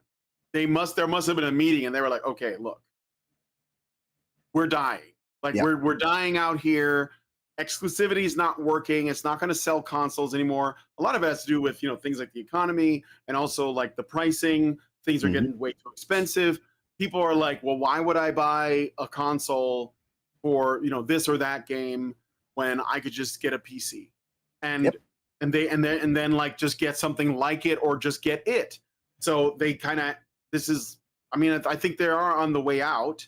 Yep. And that's okay. Like, I mean, I had my fun. I have my consoles, and we can just play on Steam. But I will say this is a big win for Arrowhead. I'm happy for them because they're going to be doing very well. And their next project, which they have already said they have another project in the works, and it's not going to be a console exclusive project. It's going to be probably on PC primarily. And I'm excited to see. And I think it's good for Helldivers players as well. So I'm happy about this. August 26th, we're going to see an explosion of players because the Xbox people are going to get on and they're going to be new at the game. And all of the people who were playing it before that maybe they like took a break or they were doing something else are going to come back to it. It's still a blast to play. I still play it every so often, but I'm excited because it's going to mean like a lot more activity and a lot of, especially when new people jump onto something, it's always a lot of fun. Yeah, I'm hoping that there will be another Steam sale to coincide with it, because that is not one of those games that I have on my PS5 where I'm like, God damn, I really should have got that. Oh, you want to get the PC version? Yeah. Yeah, I should have just got that on Steam to begin with, Yeah. Okay. So I'm happy about it, and I think again it's a sign of the times as well. To your word. Okay. So let me see. You guys are talking about some stuff. I think Norwegian Black Templar. Most people who want games to be easy are normies who just want something to play while they shut their minds off. Yeah, I mean, I don't need games to be challenging all the time. Like, I like the challenging games that like keep me engaged, but I also like Dynasty Warriors where I just get to kill 100 guys and I'm not really thinking about it too much. Like power fantasies can be fun as well. Danny Silver says them being on the way out is a big reason Microsoft has said the next Xbox device is just going to be a Windows PC. The proprietary backend isn't worth the investment anymore. Yes. All right. So, thank you for that, and give us your thoughts on the release of, or the future release of Helldivers 2 on Xbox. Like I said, unheard of before, and I look forward to it. I do want to play Gears of War. Like, I really want to, because I've heard so much about it, and I never played it. But I guess I have to get it on PC, right? Yeah. So I don't know if it's worth it, but just let me know. You guys think that would be good to check out. All right. The first Gears was a great game. Loved the living shit out of doing the jihadi runs is what I would call them, where like you just like have the grenade in your hand, and I would do like a death roll into people and like stick grenades on and then just roll back out. Is that in like the like the death match? Yeah, in the death matching. Yes. Yeah. Okay. Okay, so you guys probably know that Borderlands 4 is coming out, and I guess somebody in my Discord shared the trailer for a character in this named Vex. So we're gonna find out. I'm just looking at it. So like, okay, why am I bringing this up? First of all, I love Borderlands 1 and 2. I played 3, but I didn't really enjoy it as much. I don't know what you guys think about that. But the looter shooter thing is kind of fun if you like Diablo. It's Diablo with guns, right? That's what I liked about it. But I guess it kind of overstayed its welcome. But apparently in Borderlands 3, there was a character named Flak who was a robot or a droid of some kind. And if you don't remember, there was a controversy. This character Flak was described by the devs as non-binary.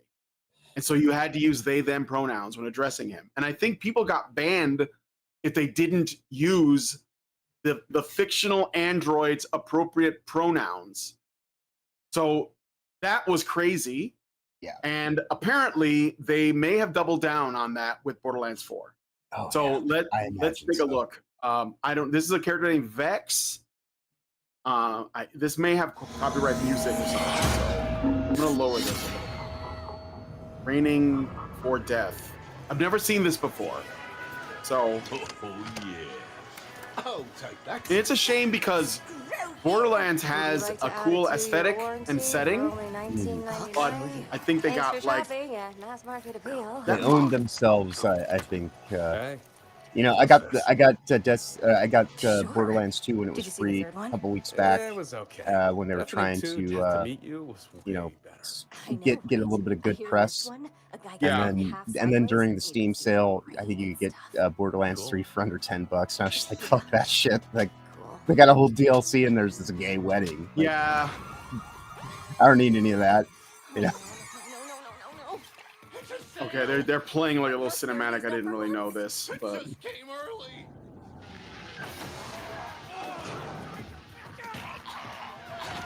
what is going on? Oh, it's a sale. I've never worked counter in a sale. I don't know what to do. Keep pushing the warranties.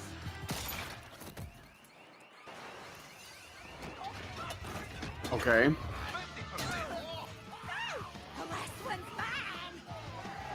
Reminds me of the last time I worked the sales floor on a Black Friday. Like, a long ass time ago. Nearly 20 years ago almost. Yeah. Yeah. Yeah, the doors opened up and the news happened to be there. And I worked in the PC department at that point in time, and I said, it's fucking zombie apocalypse in here. While they were broadcasting live, and shortly thereafter, that's when they moved me over to being the inventory manager. So like, John, maybe you don't need to be on the sales floor anymore. I was like, you're right, I don't. Just let me go hang out with boxes and unload trucks. Wait, she's exploding people with. Okay, so she's a siren or one of the sirens. Evidently.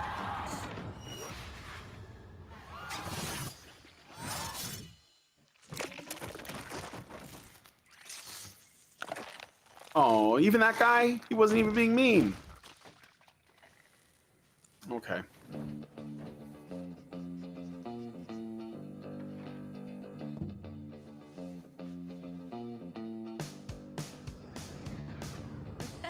That really happened.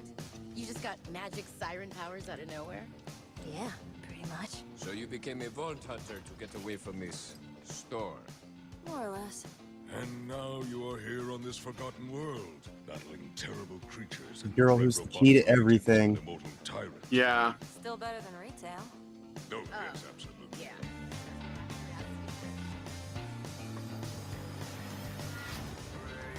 Yeah.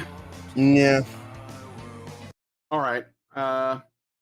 Yeah, I don't know. I mean, the Borderlands franchise isn't. I don't think it's the same as it used to be. No, it's an empty fucking IP. It's just a brand. They're label. just trying to like the thing is like they peaked with the second one. So yeah, it's just kind of unfortunately. Yeah. So. Yep. I mean, there's really not even really much else to say. Yeah, I know. Okay, I didn't know what. Right. I don't know what I was expecting. No, it's all right. I mean, it's just it's like a guy who had like a whole bunch of records in football.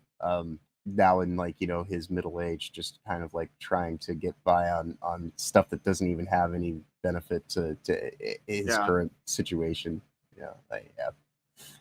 Gabriel says 000% gameplay. Well, we know what the gameplay is going to be. It's going to be the same. It's going to be first person. I mean, like I said, I like the first two games just fine. I got like the collection. I think it was like the first two games and all the DLC. But yeah, I haven't really I don't know. It's not like something I've been craving to play. So Right. Anyway, yeah, let me know what you guys think. Are you interested in Borderlands 4? I assume not, but it's worth asking. Okay, so let's see. Let me move on to the next. There was something else I wanted to show off. Actually, I see some comments, and it just got me thinking about this. So I want to put it the official teaser on Netflix. Up. Hold on a second. I want to show this off, but yeah. All right. So I got some comments here I want to read really quick. Master Goa says Borderlands 4 will probably be garbage, but sadly there aren't enough looter shooters, so there isn't a clear game of similar ilk. Choose over it if that's what you really want. I think, yeah, I mean that's true. Like, you know, there are some games that they didn't do well, and I'm kind of sad because I actually really enjoyed them. Like Remnant, I think it's called Remnant. Mhm. And I liked the first Remnant. I played the shit out of it. It was basically Dark Souls with guns, and not really as hard as people say. And it had multiplayer. It was a lot of fun. And they made a Remnant 2, and I never picked it up, but I put it on my wish list. And I don't. Nobody talks about it anymore, which is kind of sad because it's a good game. I like the first one a lot. I don't know about the second one. So it's kind of like Dragon's Dogma. It came out at a bad time, you know. Right. Okay. Master Goa says, honestly, I played Cyberpunk 2077 like it was Borderlands, literally killing everyone to loot their guns. If not for the decent amount of guns in Cyberpunk 2077, I probably would have put it down. Yeah, except that a lot of the guns are trash that you pick up from the people you kill. But it's okay. I like Cyberpunk 2077. To be honest, it's a game that if it was launched, if it didn't have such a spectacularly awful launch, it'd probably be doing really well. And I think that CD Projekt Red made a mistake in thinking that people would just eat up whatever they put out there. So without like question, because of the success of the Witcher games. Danny Silvers earlier said, the only console left is the Switch 2. Everything else is budget gaming PC. Yeah, Nintendo still has that exclusivity that is unique to itself. And the way that they're run, you know, EA for hardware now is just oof. Yeah. That's what I mean. It's like there are no heroes in the console space at this point in time, and so they're all either just going to have to band together or except for the Steam Deck. Right. Well, Dave is the only one. He is the chosen one. Right, but I don't even know, like, because like for me, because I do, you know, I'm streaming right now on my Steam Deck. I don't even think of it so much as a console. It is, you know, I guess a hybrid in the sense that, but to me, it's just like it's the modern interpretation of a laptop. You know, and so I still even I just think of this as it actually is. It's a Linux-based PC that has, you know, like a stripped-down overlay that you can use to get right into the gaming part of it and not have to worry about the desktop back end. But ultimately, you know, if anything, it's kind of like it's a way to dip your toes in the water of getting used to how Linux works, and it presents itself very similar to the Windows OS, and so. To me, like that's kind of like almost the Trojan horses. It presents itself kind of as a console, but it's actually, you know, just one of the most versatile Linux-based PCs that you can just have at your disposal and just take with you wherever you want to go. So, but yeah, I guess. Well, I think that's where it's going. Like, I think most people that they game on their computers or their phones or laptops. So that they're like the idea of a console is going away. Like even I game because like one of the only reasons why I would game on a console is because I want to sit on the couch in front of my TV. I think there's nothing like playing games like that. But even then, I can still do that. I just use a program called Sunshine, and it lets you essentially remote play your PC games on your TV using your Amazon Fire Stick. And it's a bit of a Sunshine and Moonlight. Sunshine and Moonlight, exactly. Yeah, Sunshine and Moonlight. That's what I use. Yep. And I think that for me, that's basically the only issue with that is you can't play couch co-op stuff with somebody else because it only will let me connect one controller at a time. Right. I still think that it doesn't matter. Like it still works. So yeah. All right. Anyway, let us know what you guys think about that one. I want to show off something else. Speaking of, you can actually even, oddly enough, this is one of my first Awesome Deck videos series that I made. I was using Moonlight. All right, so I was using Moonlight and remote play within my laptop. So I was using my Steam Deck to get into my laptop, and then my laptop had a remote play to my PS5, and I was literally before anybody else was doing it. Yes, you can do that too. Yeah. Yeah, you can play your PS5 games through your Steam Deck.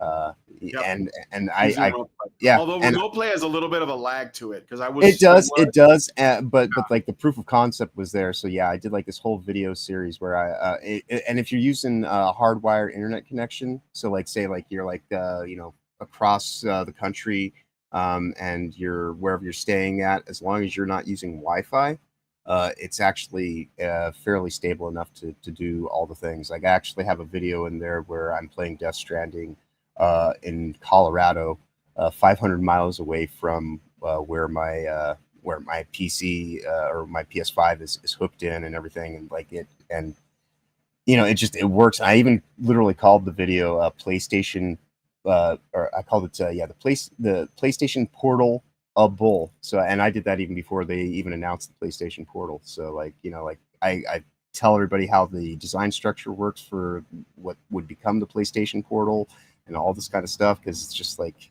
it's an authentication process. Yep. And so, yeah, like, which would be another reason why I would tell anybody, like, if you're thinking about getting a PlayStation Portal, just get a Steam guy. Yeah. You can do everything with it and so much more. So, yeah. All right. Yep. Oh, it's okay. I should get my paycheck from Valve, like, any day now. Yeah. So if you guys, we're talking a little bit about anime. It's related to Cyberpunk 2077. So I saw the comment. I was going to bring this up. So there was a series on Netflix. It was called Cyberpunk Edge Runners, and it was an anime based in the same world as Cyberpunk 2077.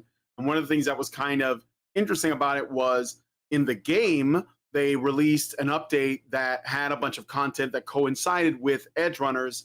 It's like they're building like a brand, right? But the brand is good though. Like the anime was a good story. A lot of people liked it, and it did get a lot of people playing Cyberpunk 2077. It was a way, because like, here's what I think. Okay, so like CD Projekt Red dropped the ball on the launch of the game. It had a lot of problems when it came out, but over time they fixed almost all of those issues, and they gave us a big 2.0 update, which made tons of massive improvements on the game, and it was a free update before even the launch of the DLC, which was Phantom Liberty. And now that they've like addressed all of the problems of the launch, which took about a year and some change, they were like, well, how do we get people into the game that we have just reinvested a bunch of resources, time, effort, and money into? Well, they had to make something of a brand out of it, which I think I think it makes sense that you would do that. It's like saying, we're sorry, we fucked this up. Here's a bunch of stuff. Helldivers did the same thing, right? They had like some issues with the game being blocked in certain countries, all this stuff. And a lot of it wasn't even in Arrowhead's control, right? But they still felt like they should take some initiative in addressing and fixing it. So they released a bunch of stuff. Even with the Killzone stuff, they basically gave you free stuff in Killzone and all that. So this was a smart thing for them to do to try to like make amends, because sometimes that stuff happens. CPR sold their souls to ESG. Yeah. Again, yes, I agree that they made some mistakes. But one of the things that they tied in to Cyberpunk was the Cyberpunk brand is this Edge Runners anime. Now, the first season, or the first story, which is sort of like a complete story, was very well done. It was very good. And it was like, it basically like was a throwback to old anime of that, because a lot of anime has a cyberpunk aesthetic to it, right? Like Ghost in the Shell, or if you liked Akira or Cyber City 0808, I think it was called. And there's a lot of others. The Bubblegum Crisis, I don't know if you guys can name any like great cyberpunk anime from like the 80s. That's what I'm kind of reaching back to. Akira, of course. What was it? Akira. Akira. Yeah, Akira. Yeah, Akira is a good one that everybody knows. And I know there's more. Dominion Tank Police, a lot of Masamune Shiro stuff. So this kind of had that feel. And of course, they had like some good people on the team. The animation's really good. And they integrated it into the story of the game. Cyber City 0808. Yes, that's the one I was trying to think of. And so like they're releasing a second season. They're calling it Edge Runners 2, but because of what happens in the first one, this is likely going to be centered on new characters. I'll show you all. Yes, Edge Runners saved Cyberpunk. Yes, Yeah. CDPR wanted Studio Trigger to alter Rebecca. Trigger said no. Green-haired gun gremlin is best girl. And you can get her gun in Cyberpunk 2077. That's what I mean, like the integrate. I picked up the gun. It's like a big shotgun. It's the same colors and everything. But let's look at the trailer for Edge Runners 2. This is what I wanted to do.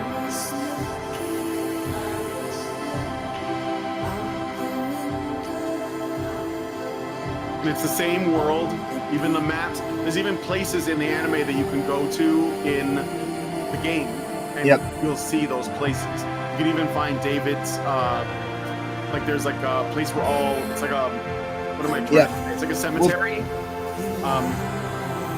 What was that?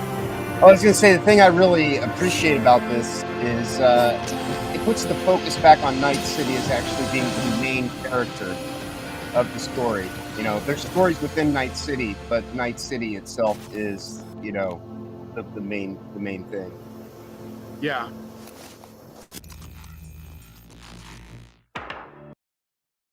The only unfortunate thing about this is Netflix's involvement, but it's like they kind of run things. So Serial Experiments Lane, yeah, I never saw that one, but I wanted to watch that.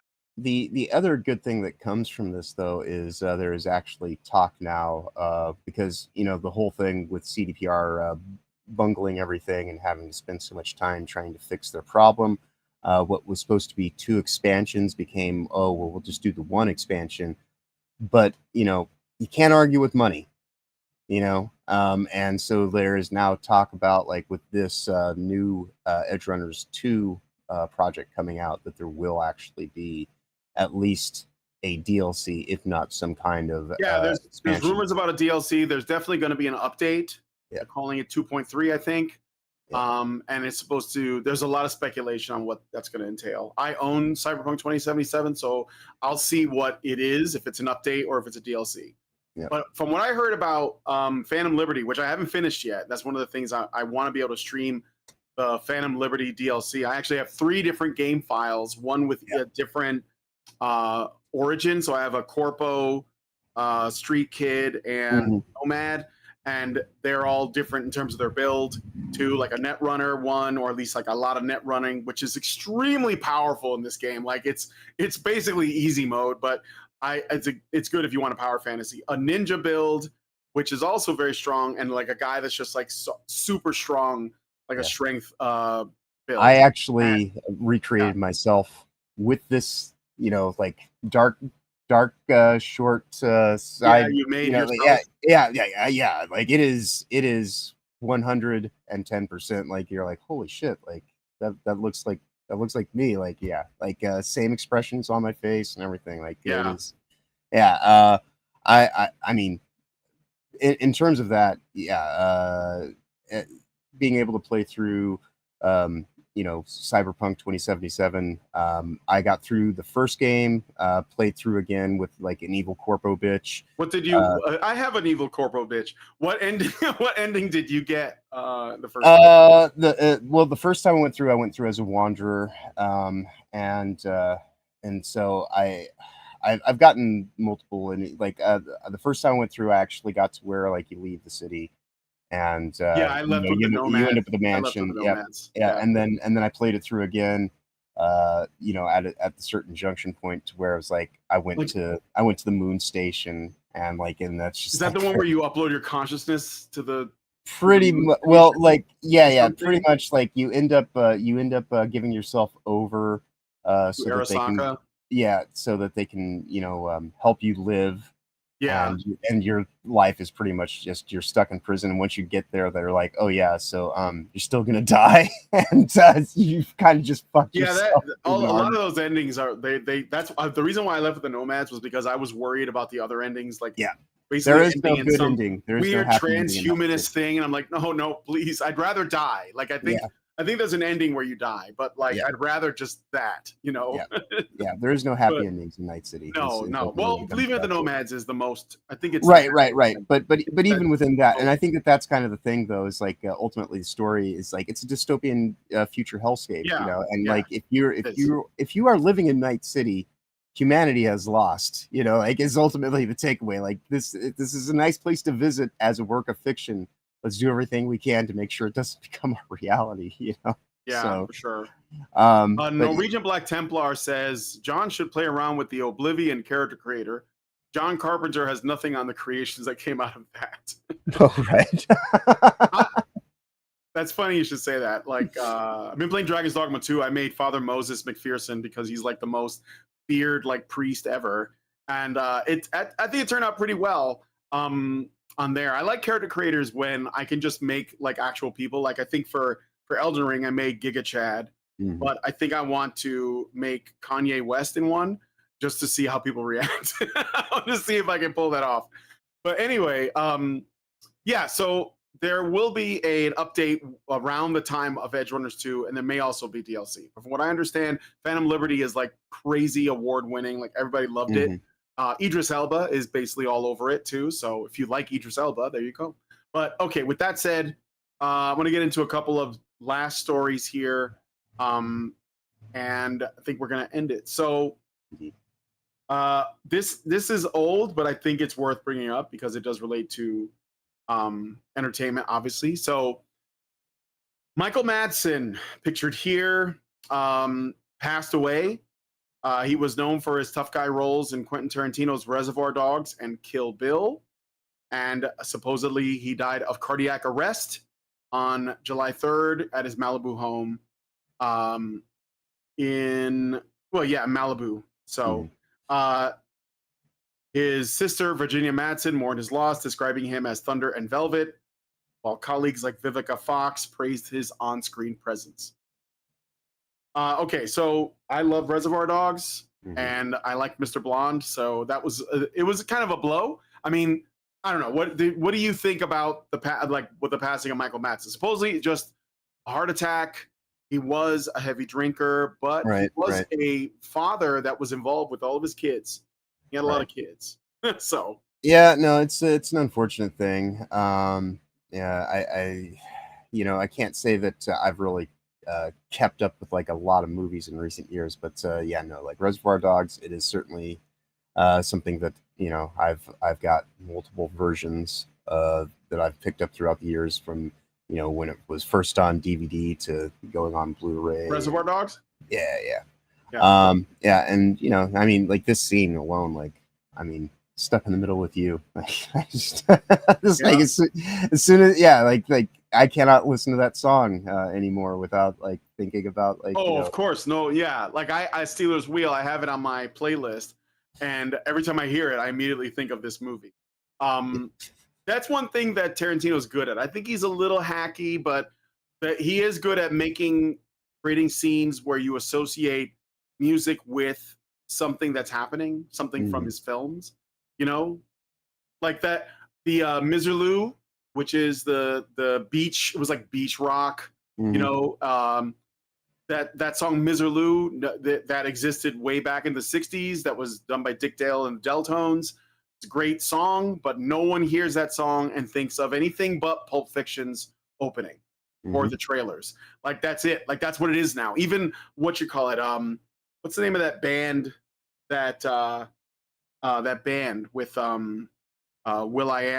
Can't remember the name of the band, but they even like used it in one of their songs. They were sampling that, but they weren't sampling it because of Dick Dale. They were sampling it because of Pulp Fiction. The Fugees? The Fugees. Yeah, the Fugees. Thank you. I was on the tip of my tongue. Is it the Fugees? I think so. No, wait. Is that the one with Lauryn Hill? I think the Fugees is Lauryn Hill. Nonetheless, doesn't matter. Yeah. Gabriel says, also Madsen was in a game too. And that was a game that I think would cause a big controversy with Kirsha, right? Rockay City. It's an FPS with Madsen as the player character and other 80s, 90s celebrities. Yeah, I believe that Chuck Norris is in that game as well. I don't know how. Black Eyed Peas, thank you, is Black Eyed Peas. Yes, it is. The Fugees is Lauryn Hill, yes. Yeah. But I understand the confusion because I thought the same thing. So what is Rockay City about, and why did Kirsha get in trouble again? It was because of like she was looking in the bridge and whatnot, and I guess she lost the sponsorship deal with them.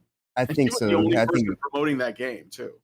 Yeah, I think it had something to do with that. I can't say I'm definitely too familiar, but I do remember there was like a whole thing about her getting sponsorship. Yeah. I don't remember it that much. White Boy Summer canceled Madsen's life subscription. Sad. It's dumb as fuck, but fun. Oh, okay, well, that's cool. Yeah, it was giving Payday vibes to me, so which I like Payday. So. All right, but anyway, so and then like literally like around the exact same time, and I thought this was crazy too. Julian McMahon passed away, and I mean he's lesser known, but he was on a show called Nip Tuck. I guess about plastic surgeons. Yep. Never saw it. And, It's all right. Watch a few episodes here and there. Yeah, I don't know what the appeal of something like that would be. Is it like Mad Men but with plastic surgery? Kind of, yeah.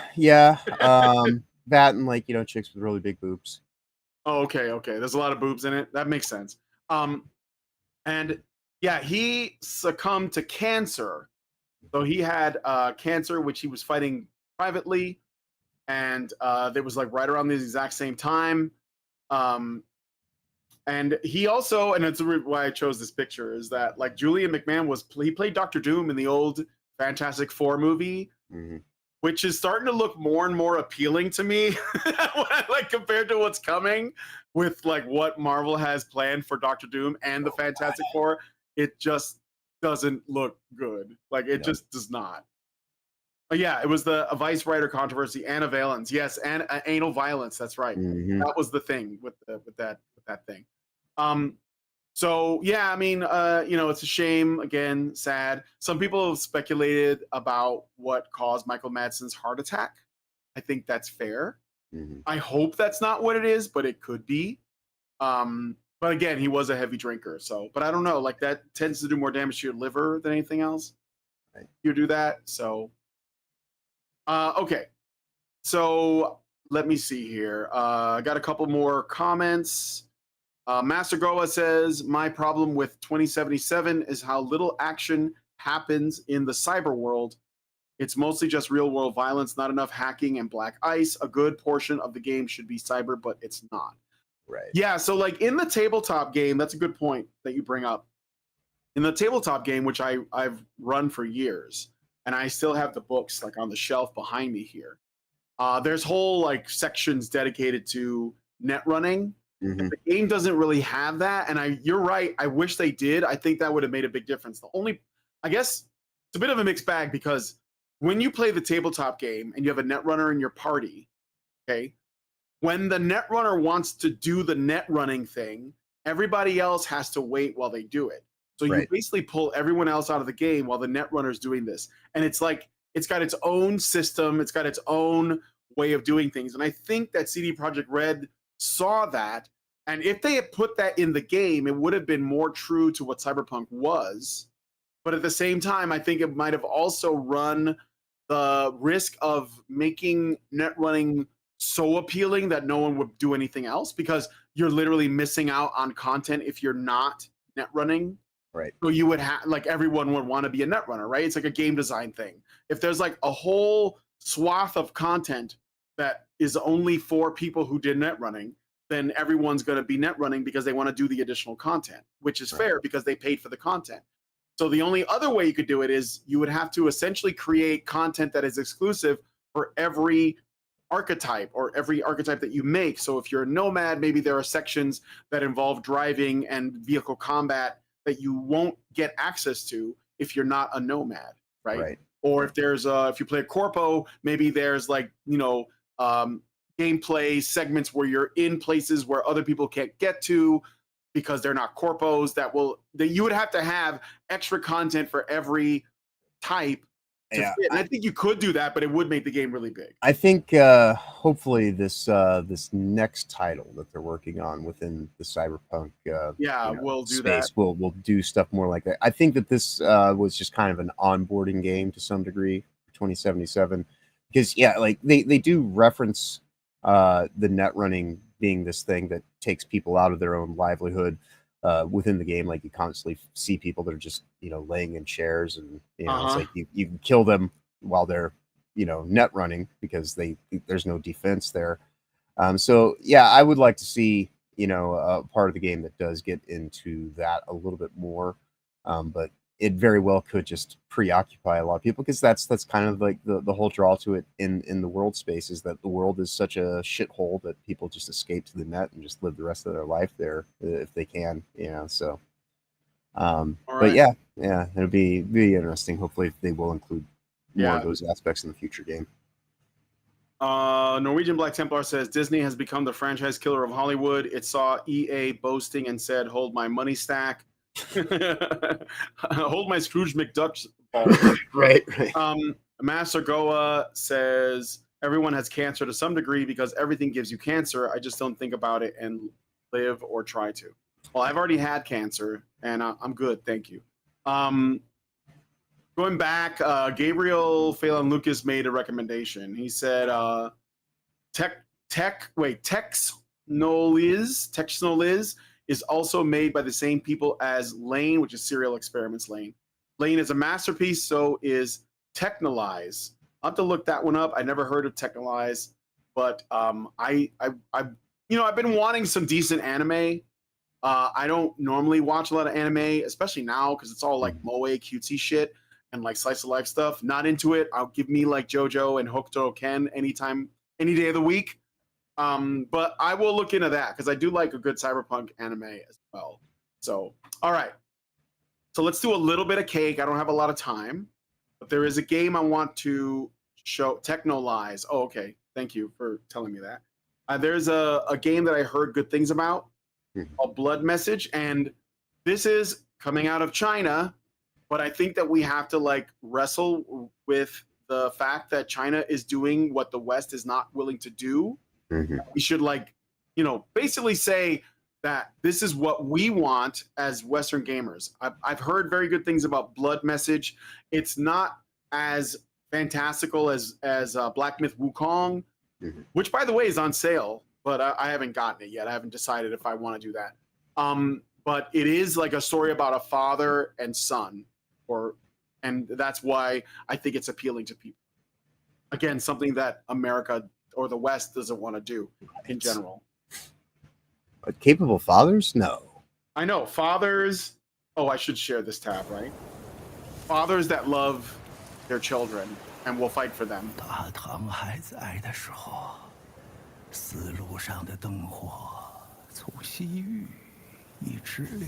you know what I really want? I really want Hong Kong to like separate itself from China again. Because when Hong Kong was under the English, they were making some really great cultural content. Right. Really great. This looks a little bit like Ghost of Tsushima, but Chinese. That's the vibe I get from it. Well, we certainly need something in that regard, because it's not this Ghost of Yotei. I don't know what people were expecting out of that. I knew it was over. I knew it Erika was Ishii is cancer on your game projects. There's no good thing to come. Erika Ishii. Oh yeah. Yeah. If she's involved in the game, do not. Yeah. No buys. This is more brutality. I get it.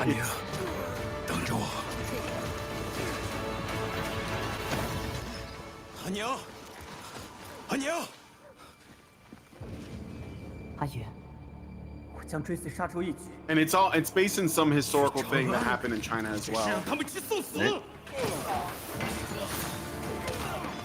That's pretty good. That looks good. Yeah. This is all gameplay, supposedly. It looks like it's got like intermixed with QuickTime elements, maybe QuickTime events or cinematics, like whatever.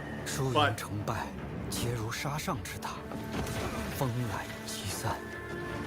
this is where I think he learns to fight from this guy, which I'll take it. Yeah.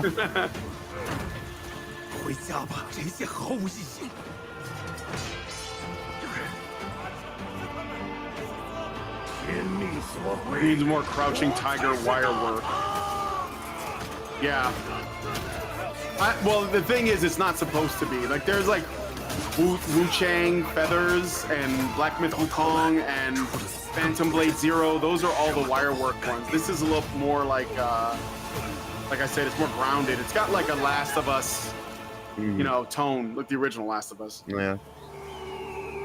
没有我的帮助，你走不出这片沙漠。 Oh wow, a beautiful Asian woman in a Yeah, video beautiful game. woman, right? That's not allowed.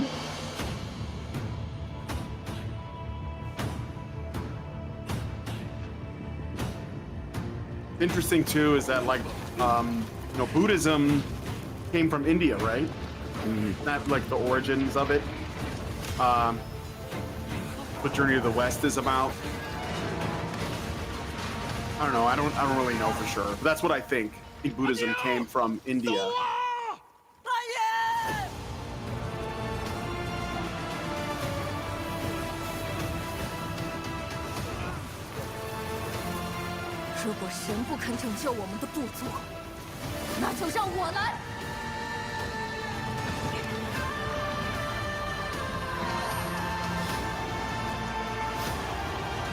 Again, there's no reason why Western devs couldn't give us stuff like this. Like, Yeah. Buddhism never took off in India. Okay. I mean, the closest we've gotten to a story about a capable father recently actually is Death Stranding, which that article that I was talking about that I was getting pissed off about. Yeah. It was the writer was saying that Sam seems to be too willing to use guns in Death Stranding too. It's like, well, yeah, he's a dad. He's taking care of his kid. You know, like, and you know, that's kind of like people will make sacrifices for their children, and like if you fuck with them, they will, you know, fuck you back harder. You know, so.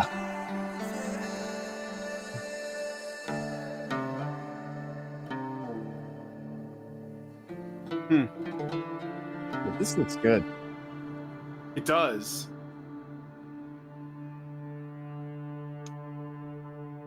That's a nice big old piece of cake right there. That's a pretty good, good sized piece of cake.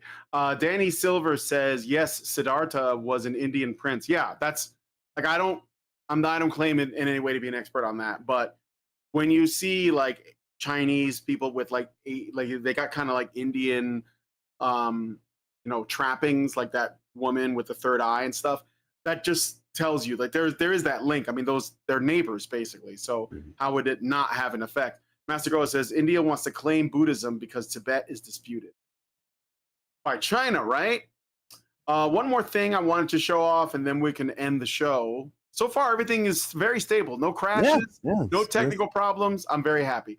Yeah. What was the game I wanted to look at now that I'm thinking about it? There was one more thing, and for some reason, I'm failing to think of it. I had it in my head when I was looking at this, but that's okay. Maybe it's better that I don't try to remember. So never mind. Sorry, guys. I forgot what it was. All right. Well, maybe we'll remember for next week. But you yeah, know, we're actually we'll just wrap it up here on time for once. Yeah, it's fine. We'll wrap it up here. So, thanks guys for coming on the show, and you know, checking out these stories, these cultural stories. I'm glad I could bring this to you. I really like doing this kind of thing and talking about, yes, it's dementia. Yes, because I'm old. But let me know what you guys think about everything we covered on the show today. I was going to talk about Superman, but I don't really have time to get into that right now. Maybe next week. Maybe next week. We'll see how it drops off, because I've got thoughts see on how the it, sales go and stuff. Yeah. But I do have some thoughts on Superman. But based on what I know anyway. Yeah. But anyway, we'll look for that to next week. Like I say, Yep. So, John, go ahead and tell people what you're going to be doing and where they're going. So it is Saturday this evening over on Will the Fans Discord after Saturday Night Hypnosis.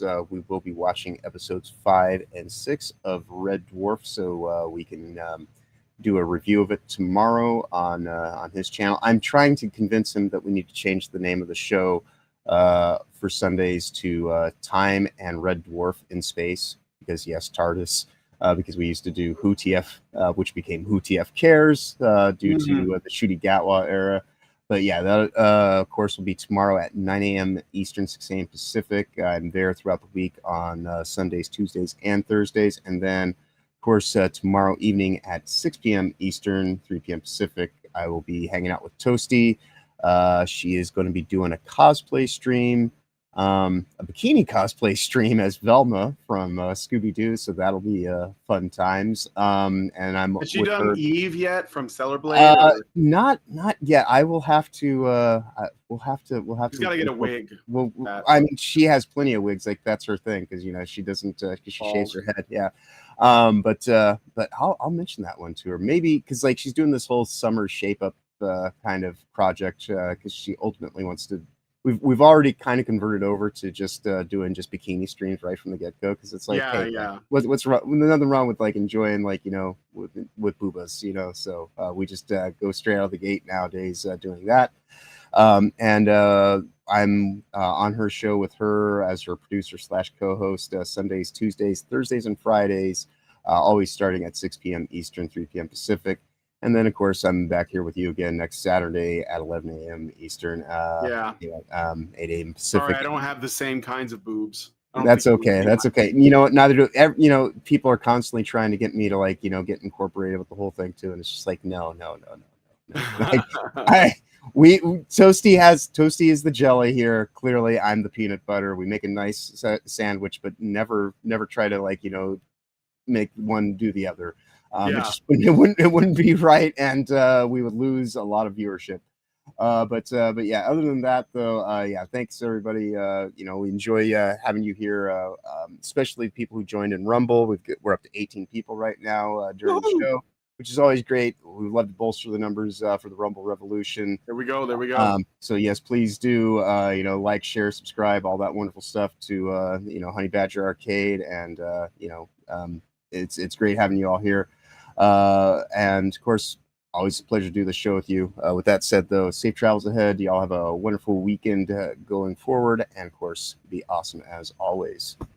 Okay, well, if you guys like this video, please hit like, subscribe if you're not already subscribed, hit the bell for notifications, leave us a comment, let us know what you guys think about what we discussed in the show today, and please share this video, because sharing is caring. Thank you guys so much for coming on today's episode of The Week in Culture, and we'll talk to you guys in the next one. Long live Vivian. And lastly, I got rid of the end video with the most suppressed group of all gamers and all that. I don't know if you guys like that or not. I'm just keeping these a little bit shorter, a little bit tighter. So the intro and the endings are cut short. So I don't know what you guys think about that, but let me know. Give me your thoughts. Otherwise, talk to you guys later. With the glass ceiling broken, all the oppressed groups shall prosper, especially the most... Okay, wait, it does have that. I thought I got rid of it, but apparently it's there. So, all right, never mind. See you guys later. With the glass ceiling broken, all the oppressed groups shall prosper, especially the most oppressed group of all, gamers. I want people in the industry to be a little bit louder about people being mean to other people, and maybe say it's not a good thing. Yeah. Maybe say we don't want you around if you're going to be a cunt. Yeah. And hateful. And that the games industry is diverse naturally. Not because anyone's making them be diverse. Because the world is diverse, you stupid motherfucker. And if you have a problem with that, come fight me. Physically. Bitch. Has anyone taken you up on that yet? No, because they're all pussies. Yep. Down here, salt is a way of life. Obviously, the environment down here is all salt. The ceiling's salt, the floor is salt, the walls are salt, and to an extent, the air is salt. And you breathe that in, and you can constantly taste the salt.